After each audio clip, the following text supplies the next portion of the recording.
I gotta stop watching these Canucks games, man. I really do. Last time against the Calgary Flames, I watched the first period, no goals. I miss the second period, they score 5, and then I come back, watch the third, and they score 2 more before Mangiapane gets things up to 7-1. This game, I did not actually see most of either, because I had my own hockey thing going on. It started at exactly 4:30 or 4:45 or whatever it was, so the same time as this Canucks and Rangers game. I have another game at about 8:30, so I'm going to have to go back, suit up again, and sprint around a little bit more. But in between my 2 games, I caught a glimpse of what the Vancouver Canucks pulled off against the New York Rangers on this day, February 27th, 2022.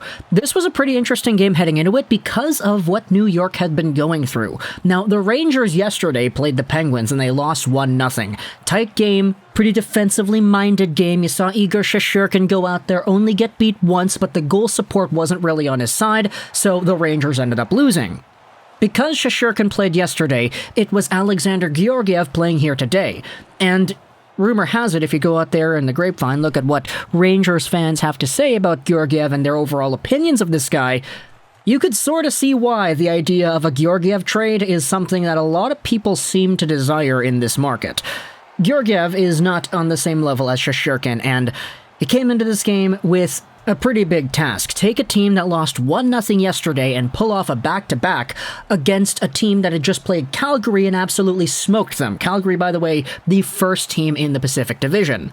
And so I'm going to go out there and try to describe everything to you from the way that I saw, because I had to get a lot of catching up done, look at a lot of the highlights and see what a lot of people had to say about this game, because while all the important action was going down, I was going out there blocking shots. I got a puck to the eyebrow that has swelled up a ton. We'll have to make sure that that's down before I go out and play another game. But the Vancouver Canucks pretty much executed what was the reverse anti-Canucks plan, where we sort of had shades of Vegas, where we give the New York Rangers, I say that like I'm a part of the team, the Canucks give the New York Rangers grade A scoring opportunities right in front, fantastic chances on the rush plays, and Thatcher Demko shows up to play, and Thatcher Demko goes out there and robs all the Rangers of all their morale. He went out there and absolutely stole the show for a good 2 solid periods of play. Even when I came back and watched the remaining parts, sure, in the third period, the Canucks played a lot more defensively,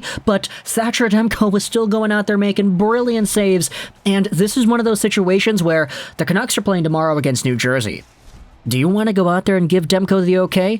I heard some people saying, hey, Bruce Boudreau, give it up to Demko. It's his opportunity, his choice to maybe go out there because he is the de facto number 1.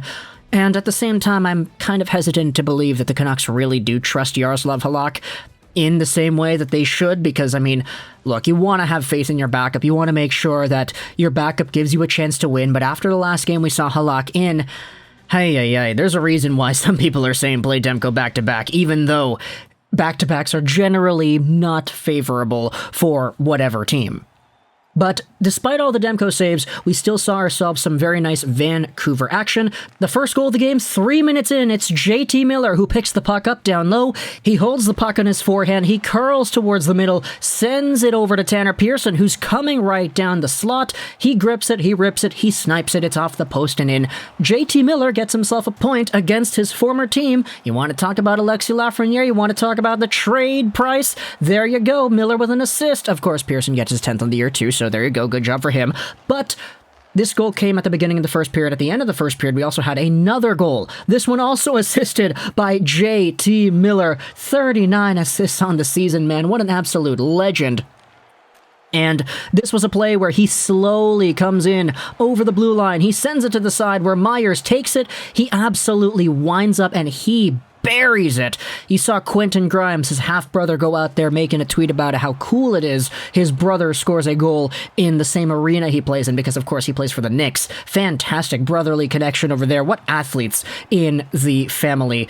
The second period gets itself off with a few more really nice plays. This time it's the fourth line getting involved here, and this is sort of where you're starting to say, okay, Georgiev, it's not really your fault. Like, sure, the first 2 goals, absolute snipes, you can't really let those go by. You gotta stop those, man. You can go out there and say that, that's fine. But for the second period goals that Canucks scored, They were both pretty much the same thing. Shen takes a long shot, it's tipped in front by Lammikko, and then on the power play, Myers goes to OEL, he shoots it, tipped in by Highmore. So, two brilliant tips by fourth liners over here. Lammikko and Highmore, these guys deserve it. Like, we know how hard these guys work night in, night out. We know how strong this entire line has been. You saw Tyler Mott hitting a guy and spinning him into the Canucks bench. That was a great, fantastic showcase of the work ethic that these guys love to show out there on the ice. And of course, the goals go out there and solidify those efforts. So, but Georgiev at this point, 4 goals against, it's not really looking all too hot for the Rangers as it's 4-0 heading into the third. And you could really see the Canucks play this third period in a way that says, okay, we're going to play defensively. Like, we really just want to hold down, clamp this lead, make sure we don't go out there and surrender a Toronto to Detroit or whatever it is. The Rangers haven't scored in 5 straight periods. Let's keep it that way. And then Travis Hamonic tries to send it up the boards. Oy, oy, oy, oy, oy, what a play that was.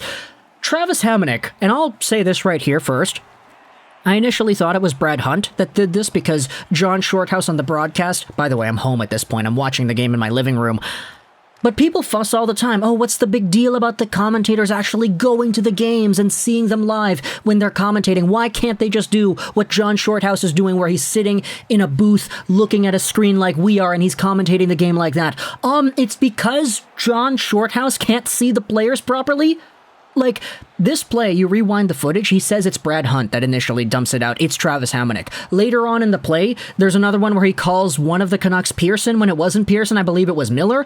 And this is one of the things that suffers when you don't send your broadcasters out to the games. They don't get the full scoop. John Shorthouse, when he's watching a game live, he's there. He does not mistake the names because if he mishandles a guy or he kind of loses sight on what he's seeing, he can just look over to the side. Oh, that guy is number 6. That's Besser.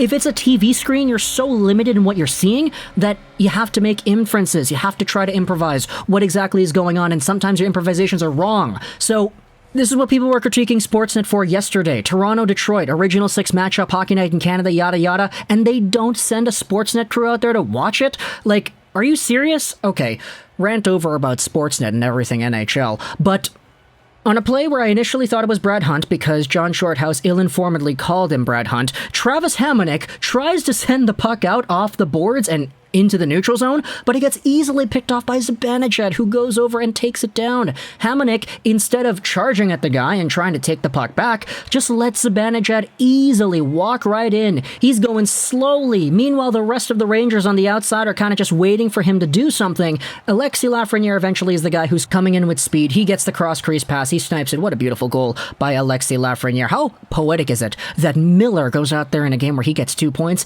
and Lafreniere scores a goal too? Obviously, I'm joking, but let's proceed.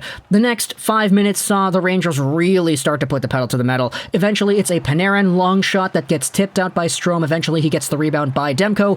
Demko in the span also makes some brilliant saves. There was a wraparound attempt by, I believe it was Chris Kreider, that he absolutely thwarted with the stick.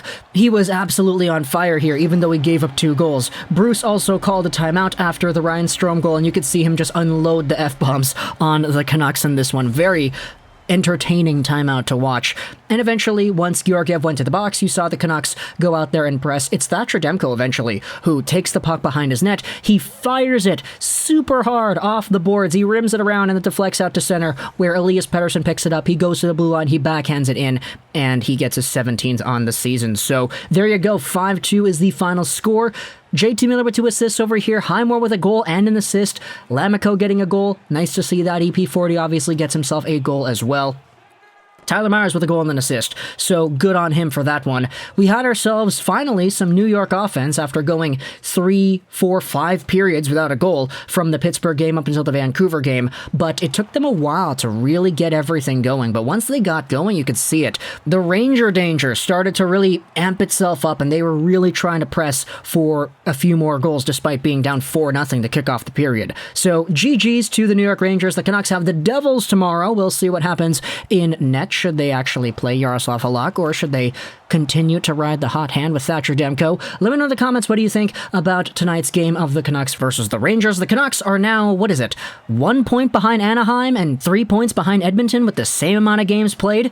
Yeah, things are really starting to get interesting as we head towards this trade deadline. Actually, no, screw that. We're heading towards March. That comes first. Talk to me in the comments on your thoughts about the Canucks and the Rangers. I hope you enjoyed this video. Trolls 99. And bye.